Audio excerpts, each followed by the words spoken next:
What is up, people? Slightly different video today. I wanted to talk about some of the thoughts and ideas that have been bubbling up inside my head. I want to talk about the education system we have today in this country. And it's very similar to the education system in many parts of the world. But I want to talk specifically about our country, about India, and the kind of education system that I personally grew up in. I fortunately did well in that education system. I scored well in my exams, I scored well in my entrance exams, and I got into a good college, I got into good jobs. Some of you watching might know that I studied in NIT Calicut. I also got into the main list of IITs. It's a long story why I went to NIT Calicut still. But the thing is, I think at that point, I didn't have this huge realization of what was wrong with the education system that we had at that point. And as I got into my job and later into education professionally, some of you watching might know that I worked in Byju's till 2021. Fortunately, I left the company before all the controversy and stuff. But long before that, while I was still in Byju's, I was one of the earliest employees there. And my team that worked on higher level physics and stuff, higher level science, I would say. We would bounce off ideas to each other, and we would talk about things, discuss things, the state of education, how we wanted to change education, and what we could do to do the same. So, one of the ideas that came out of the thoughts of someone in that team is the company Stay Curious by Anand Srinivas. Go check it out. The name of the company will be here on your screen. Go check them out. I'm sure you'll really like it. They prioritize teaching in a way that does not compromise the mental health of students. And you know how much the education system doesn't care about the mental health of students. So check this company out. Anyway, I learned a lot of things from those discussions, and a lot of my thoughts are a lot more mature now, the ones about education. I thought I should share those with you. Even though I did well in the system, I think the system is terrible. I only did well because when I was a little kid, 6 or 7, less than 10 years old, I developed this love for science. I remember that I would read these illustrated encyclopedias and I would fall in love with those pictures. Like there would be a description of these families of animals. Animals are the things I fell in love with. So I would read these things about mammals and the animal kingdom and classification and stuff in general. Those are the things I really liked.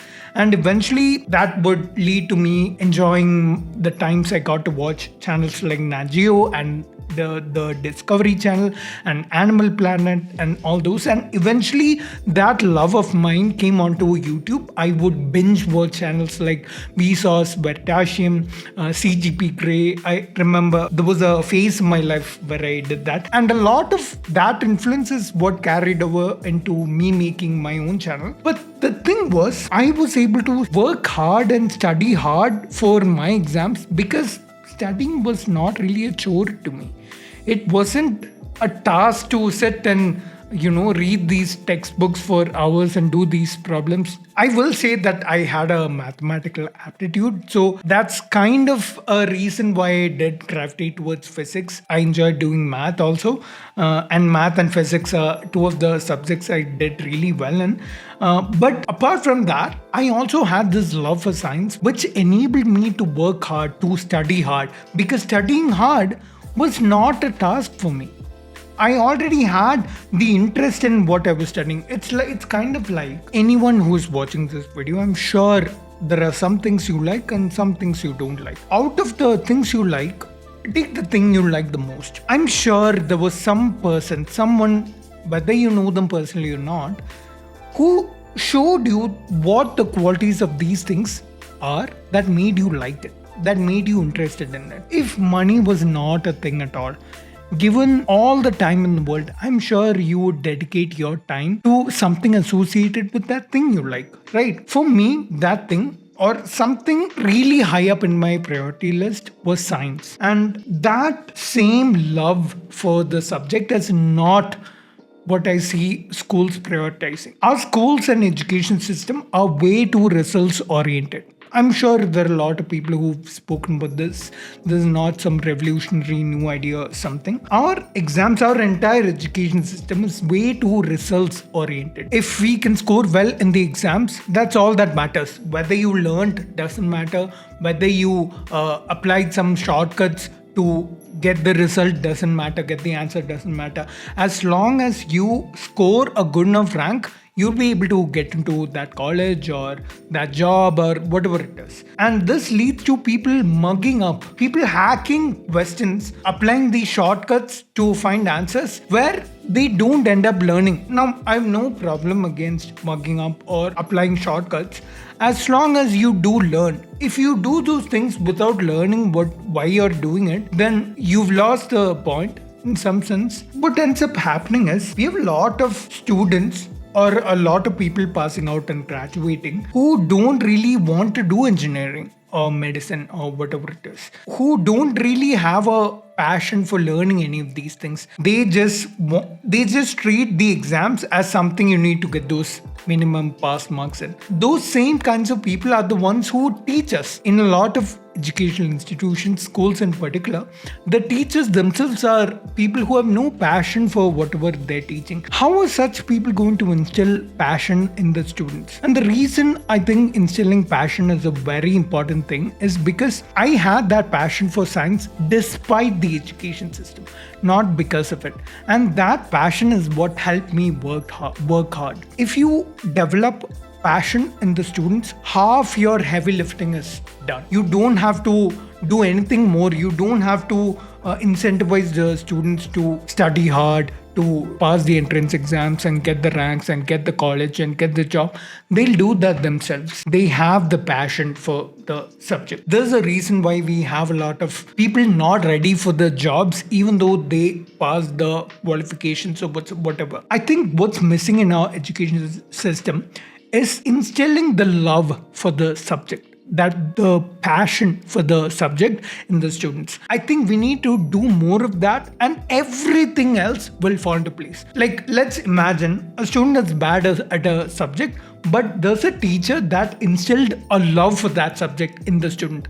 They'll be able to figure out what it is that they don't understand, what it is that they're weak at, and go out and learn on their own what are the mistakes I tend to make and how can I get better at the subject. All because this passion, this love for the subject was instilled in the student. I think the most important thing is that passion for the subject, and that is what the education system fails at. So 90% of the students who hate studies, this is the main reason. I should also talk about what it is that you can do as someone who doesn't want their child or some small child that they know, maybe their nephew or someone that you don't want ending up in the same, hating studying but has to study just to get the pass marks that his or her parents want to see. They just want the student to get a good college or job or whatever it is. What needs to be done is, even if the school is bad, I don't know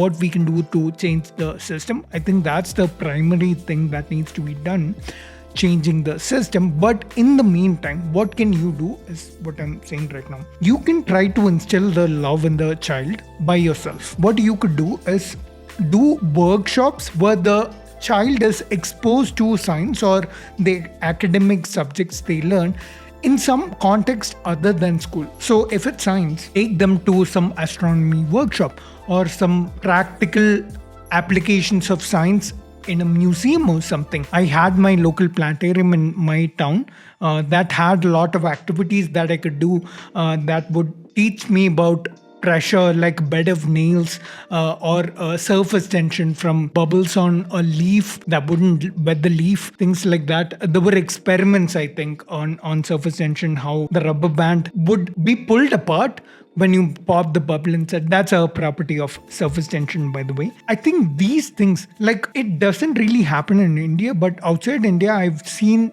science shows, like on stage doing a science activity. Things like these are avenues where children can be exposed to science outside their schools, and they'll develop this unstoppable love for the subject, and that will inspire them, that will push them to work hard.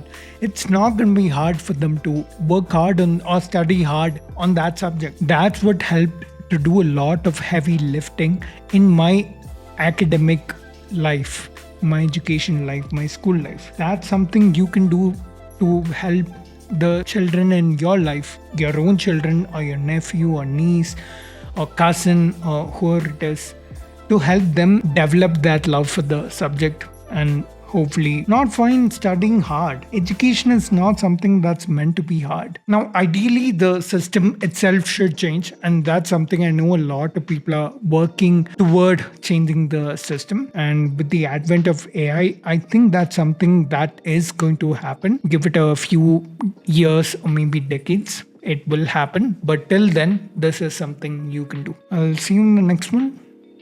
Bye.